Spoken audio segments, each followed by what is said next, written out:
Welcome back to Beyond Damascus, friends. This is the show where encounter meets mission. I'm your host for today's show, Aaron Richards, joined here in the illustrious Damascus Media Studio by my friends and brothers in Christ, Dan Demite. Hey.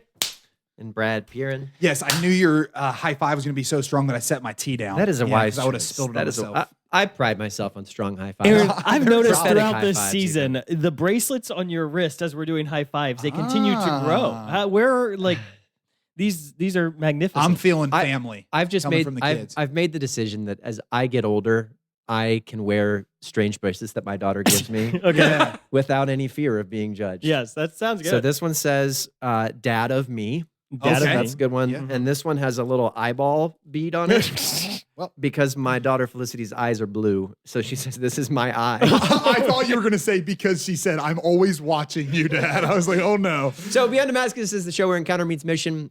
We try to answer difficult theological questions that you may have or mission-based questions that you may have, giving our 2 cents from the experience we've had leading this beautiful organization, Damascus. And also then we wrap it up at the end of each show with a mission momentum challenge for you to actually embrace this and live it out every week. So we're not just consuming more content, but we're actually putting it into practice. With that said, Jack, would you lead us into today's question, please? Of course. The question of today is how do you not get tired or burnt out when prioritizing being on mission? How do you not get tired or burn out when prioritizing? All right. Oh, yeah. I think I want to start this one. Okay. Aaron starting? Yeah. This is big. boy. Hit it. Second one. Yes. Hey, he did it. How do you not get tired or burnt out when prioritizing living a life on mission? Dan, I look back to some of the stuff. I remember you and I were on this kick when we were in college. Yeah. Some saint, I'm sure, who was awesome and probably very unhealthy in his lifestyle choices. He said once that he wants to be exhausted when his head hits the pillow every night. Yep. And I know I was really inspired by that. I made it like my goal and objective that I want to be so sold out for mission. Like I want to either fall asleep the moment my head hits the pillow, or I want to fall asleep in the midst of a rosary because I can't summon the strength to conclude it. Right. That was really the motivation that drove my life. I love to acknowledge who's asking this question. I'm sure this comes from a place of a desire to give your whole heart and your whole life. And I think my question or my response would be to hopefully, with the greatest pastoral heart I can summon in me, to suggest that maybe we're not meant for comfort, but we're meant for greatness, right? I was at a mass earlier this week, and in his homily, the priest quoted von Balthasar. Is he a saint or just a philosopher or a writer? I don't believe he has been canonized, no. I don't know. I don't even know if he's a human. But does that mean everything he says doesn't even... He is in fact a human. He may be an AI. In any case. He is not an AI. Fact check. As often as he gets quoted, he probably is an AI. In any case, von Balthasar said that martyrdom should be the norm for Christianity. Martyrdom should be the normal Christianity.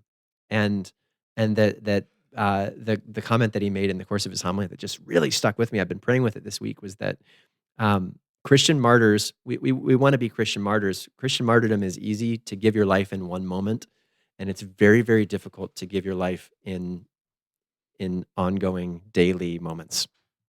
But that's the call of the Christian on mission. So my encouragement would be, man, find a way to find passion and joy in being spent. Yeah. It almost sounds like you're answering the question where they say, how do you not get tired or burn out when prioritizing being on mission? You're almost saying you are going to get tired, and there will be seasons where you do get burnt out, but that's okay. Yeah. We look forward to heaven, our eternal rest. If we arrive to heaven well rested, I think there's a problem. Yeah. That's a really good word. I say this sometimes in conversations that I'm having with guys that I'm walking with, but they'll bring up this term burnout, and it's used so often. So again, to your point, Aaron, to be pastoral to the person asking, like, I'm sure that you're probably swimming in Christian circles where this is used a lot, and you're like, I don't want that. I want to live a life that's full and abundant and joyful, and burnout seems like the opposite of that. But I wonder. I think back to like the agrarian societies of yesteryear. Like if I'm a farmer working on the American Western frontier, Yeah, like, is burnout something that I consider in my life as a high value? exactly. No, no, it's not. Because I know that, like, my life is meant to be spent in labor. Yeah. Well, Actu- words matter. That's what I'm trying to say too. Yeah. Well, it's December, and I think we were talking as family the other day. I was like, man, I hate when it gets dark so early. And my wife was like, well, that the farmers used to love that because they didn't have to work until 9 p.m. Right? Yeah, And so, that's and she said, isn't it good. interesting that God created the universe to have cycles in our work? And so those farmers, they did have long seasons where it was go, go, go, go, go. Yeah. But then there was also seasons, as she said, they would sit by the fire and do the easier tasks like fix the clock or sew. And so there are times where, like, our missionary lifestyle, our mission life, it needs to get a flow with the Yeah. seasons of God. And so there are seasons where I'm going really hard and I'm hitting the pillow and like, oh. And then there's also seasons where I rest to make sure I am with God. And so, like, follow the rhythms that Yeah, God if that's your establishes for motivation. you. Yeah. Here's a funny little side note. I often hear how, like, older men Yeah. retire after retirement naturally wake up at 5 o'clock every morning. Yeah, they And like, I'm just like, I can't wait. I can't wait until my body doesn't need sleep And anymore. it just does that. yeah. I wanna like create kind of a distinction because to your guys' point, I think all that's true. And when I'm talking to those guys and they're mentioning burnout, or when this person's mentioning burnout, like I will often come back just quickly to just test the heart with, yeah, but wouldn't you rather burn out than rust out? Yeah. Like, if you had the two choices, would you rather come to the end of yourself and realize that you were at the end of yourself, or fall in on yourself? And it's like, man, the Christian life is the first. And we're gonna push boundaries if we're really, really going after something that God has in front of us. And there, of course, are ways that we can respond to him and rest with him and be with him. But also it's like, I'd rather the first every day of the week. And then another thing, and you come to this all the time, Aaron, and I've heard it from you too, Dan, but God He Met's best, paragraph 24, right? We were made to be a gift. We were made to partake in self-gift. And I think that the modern society we live in speaks self-care far more than self-gift. And so we've gotten in this place where my constant examine is how well am I caring for myself, not how much am I gifting myself. And I think if we can turn that, to your point, Aaron, I think we'll get to I just think we're going to get to a place where we're able to be on mission and connected to the Lord. That's beautiful. Okay, Brad, who's going next? Yeah, Me or you? I am. I Oh, boy. want to build on what I was just saying because I want to speak to that because I do think there's times when we are trying to be mission focused. And well, I guess I'll say this first. If you're listening today, we work at a place called Damascus, and we have 5 missionary mindsets here that we teach all of our missionaries every time we have a training. We constantly come back to these, that we're Jesus-centered, mission-focused, joy-filled, obedient, toilet plungers. And we say there's even a reason for the order of them. And I will constantly come back as a reflection in my own life to the moments that I find mission exhausting, the moments that I'm finding myself way beyond myself and burn out, if you will. It's because I'm not maintaining my Jesus-centeredness. That mission focus without Jesus-centeredness, it becomes self-aggrandizement. Mission becomes about me. And when we stay in relationship with Jesus, He will always fuel us to mission. What do we talk about on this show all the time? Encounter leads to mission, right? And so encounter with Jesus, a centeredness on Jesus, a healthy spiritual life is that which propels me into mission. You know, St. Paul said in 2 Corinthians that I will most gladly spend and be utterly spent for the salvation of souls. So what does he mean when he says that? I will most gladly spend. I will spend all of me. And then anything left, I'll let the Lord spend from me for the salvation of souls. How was he able to say that? Because he was Jesus-centered, because he had a relationship, because mission wasn't about the name Paul. Like, and the Lord even changed his name. So like his name was different now anyway. So it wasn't about him. And I do think sometimes in my own life, when I have found mission being the most difficult to choose, it's because I'm not choosing Jesus like I want to. So if you're asking this question, like how do I live a life of mission without finding myself in the midst of burnout? check your prayer life, your spiritual life. Have you gone on a retreat recently? How are you doing with Sabbath? Like, are you taking a time to rest with the Lord and to give all the fruits of that week to Him and asking Him how you guys can engage differently the week upcoming? And those are the things that I would say. So I would say the way to do that is Sabbath and prayer, which are huge aspects of Jesus centeredness, is that which will allow mission to continue. I love that. I think that's beautiful. I think your guys really complement each other well. Like the fact that, okay, expect it to be hard and go hard, and this is what Christianity is. Yeah. And yet, in God's wisdom and providence, He also told us to keep holy the Sabbath. And so there is a place where I need to be rooted in Him and in rest, and all the activity comes from rest with Him. And I can even be in rest with Him when in activity. Our missionary program does this really well, especially even especially in the summer. So I was talking to one of our head counselors this summer, and I asked him, like, "Hey, how are you doing?" He's like, "Dude, I am more tired than I've ever been, and because of that, I'm growing in holiness, I think, for the first time ever." He's like, "I finally get it, that I had never pushed myself hard enough to actually need to depend on Jesus," right? So it's possible to live the American lifestyle, and it's so comfortable that it's possible you never cling to Him. And he's like, "I am so empty right now. I'm just clinging to Him like never before, and I'm growing in holiness, like in intimacy with Him like never before because of that." Awesome. I think it's like John of the Cross. It's that active purification of the senses, that like I'm getting rid of the flesh by renouncing it. Like I'm actively purifying the desires of the flesh through pressing into mission, which forces me to cling to Jesus more. Yeah, that's why we're called to holiness and mission, right? Like the biggest shame in life wouldn't be getting to the end of your life and realize that you didn't hit the highest goal you could ever possibly set. The biggest like disappointment in life would be getting to the end of your life, realizing you set it way too low and got complacent after that. Like we want to go after something. Holiness, mission, they're beyond us. The salvation of the world, I can't do all of that, but I can do some of that, and I have no idea how much I'm supposed to do of that. And Jesus pushes me to set things that are beyond me, specifically so that I cling to Him, right? So that I know that mission's dependent on Him. Holiness is dependent on Him. It's almost you said, okay, so if you are mission focused without being Jesus centered, you're going to burn out. And I think I think if it's if what happens, so when I'm mission focused and I start getting tired, I either burn out. When I'm mission focused and I start getting tired, I either become Jesus centered or I become self centered. And if I become self centered, then I'm like, oh, I'm not getting this. They're not treating me well. That pastor's not doing this. And I get so self centered, and self centeredness always leads to burnout.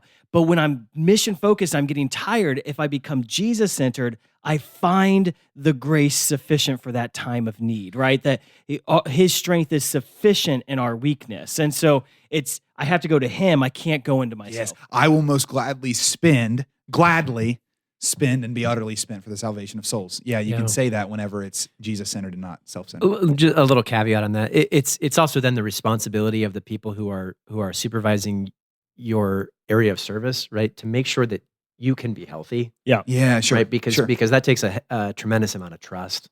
And of course, if you are in a place where you're being pushed to the point of exhaustion or a lack of health, like you do need to advocate for yourself. But I think the pendulum has swung. Well, and let me honor you two as well, because you guys have been in leadership since my start here at Damascus. And I think the thing you guys taught me more than anything is, I'll state it this way and then honor what I saw in it. But like to know a limit as a limit is to be beyond it. So I only know what my limits are when I go beyond them.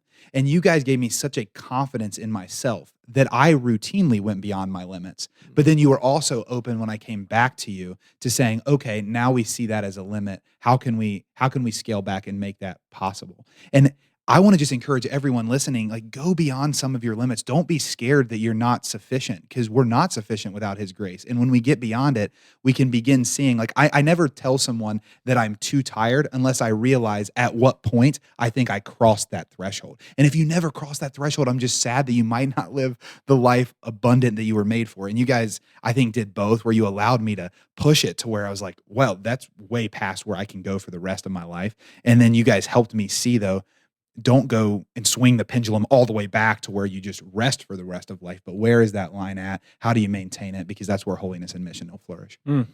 Amen. Okay. Yeah.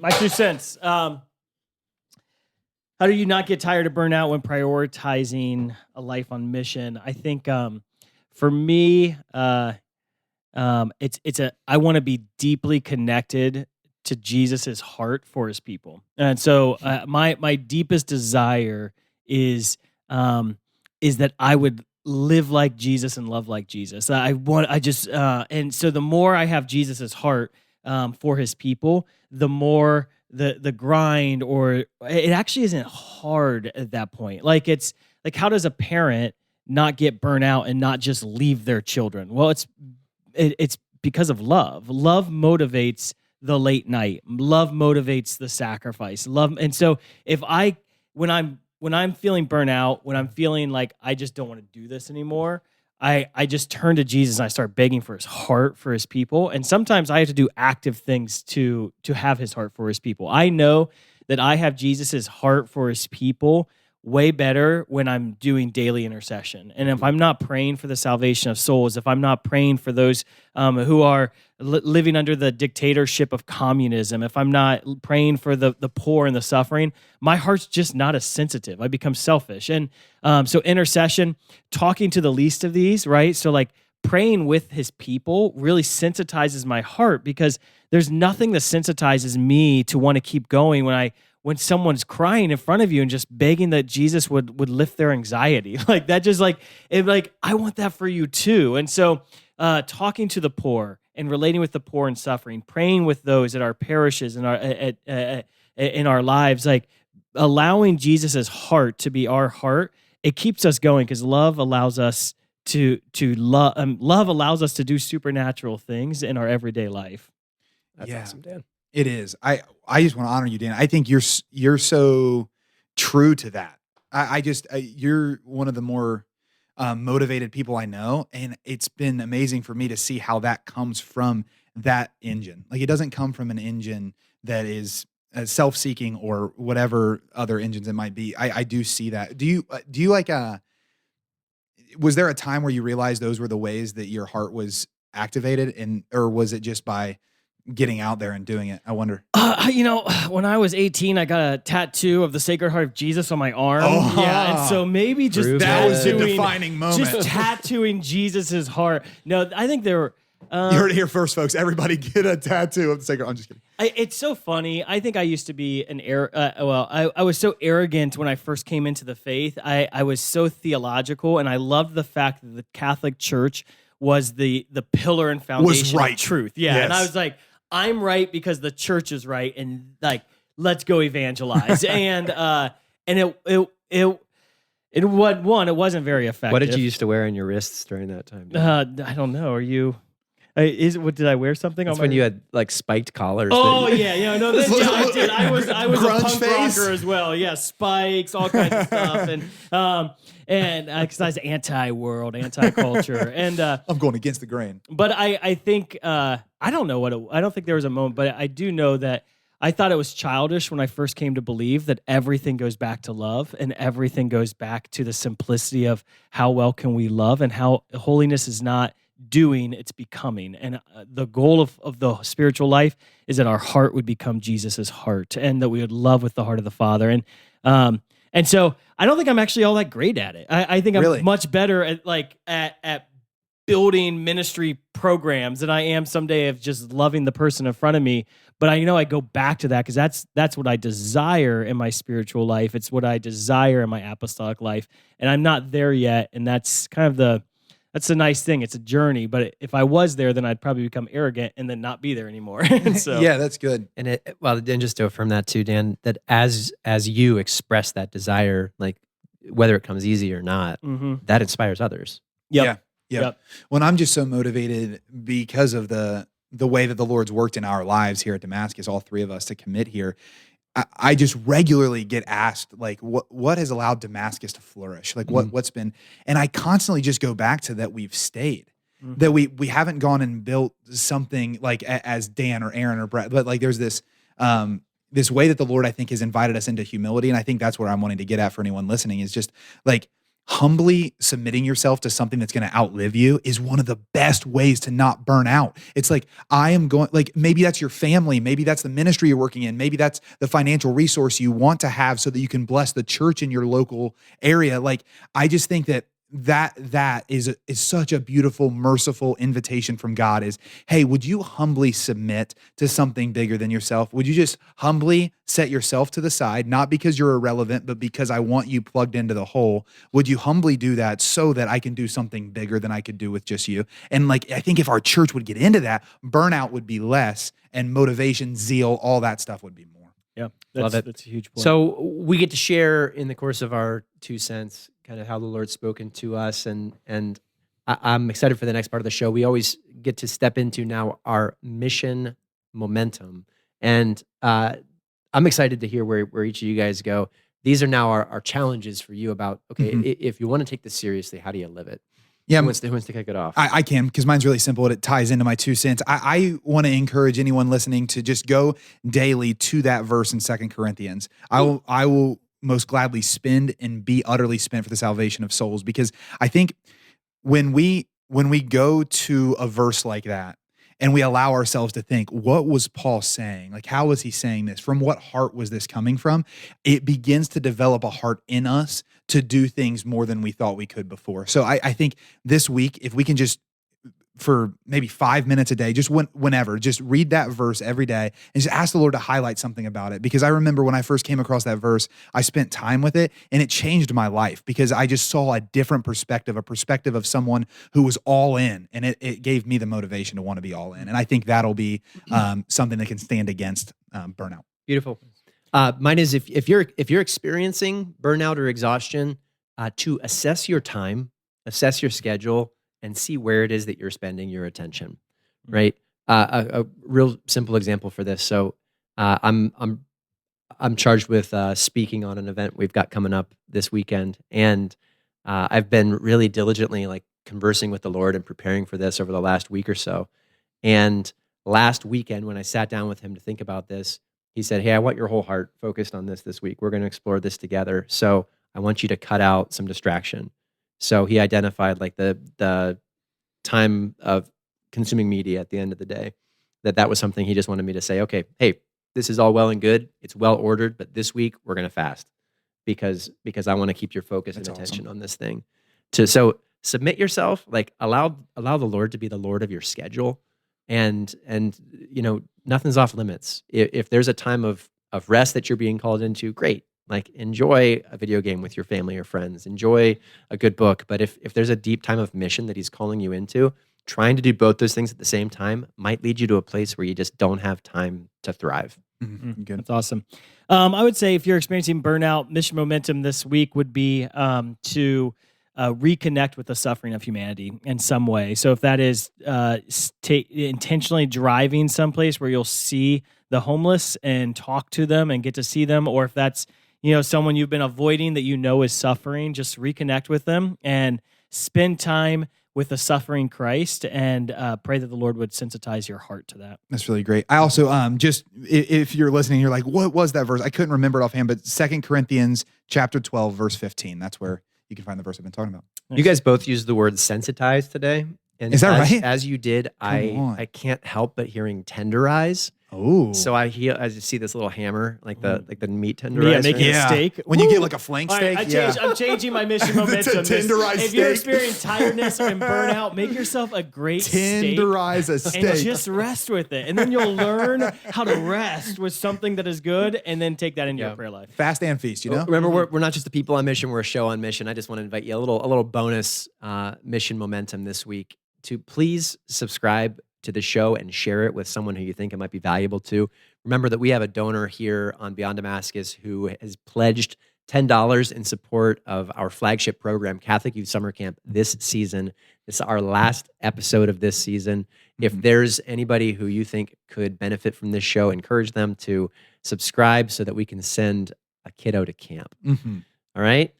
Friends, it's been a joy. This has been a tremendous season. We've enjoyed spending our weeks with you. We've enjoyed engaging with you in the comments and the emails that you've sent to us.